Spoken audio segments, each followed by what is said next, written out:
2026 hiyo imekuwa ni baraka. Mungu amenipa kibali na neema cha kufanya kazi na mtumishi wa Mungu Annie Anie. Yes, Annie Anie ambaye ni mtumishi wa Mungu, ni legendary, ni mama yetu, na namheshimu sana na ninamkubali sana mimi kama mimi. Na nakumbuka since tangu nikiwa mdogo.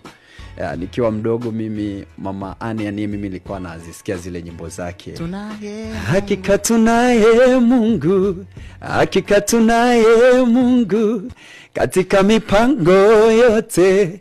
Hakika tunaye Mungu atawale maisha yako, mwachie Yesu, yeye atawale.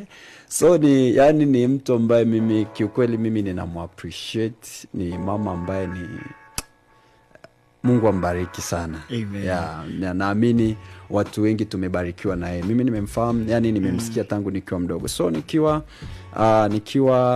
Morogoro, nilipokuja kaskazini, naamini ndio muimbaji wa kwanza wa kaskazini ambaye mimi nimeanza kumtafuta. Mimi nimemtafuta, nikamwambia mama, mimi nakukubali. Hivyo tu. Mimi nakubali neema ambayo Mungu ameiweka juu yako, neema kubwa ambayo Mungu amekupa, na natamani tufanye jambo. Na kwa neema ya Mungu akafanya wepesi, tukafanya kazi na yeye, ambayo kazi hii inaitwa Yale Umetenda. Wimbo huu ni wimbo wa shukrani pamoja na sifa. Ni wimbo wa kumsifu Mungu, ni wimbo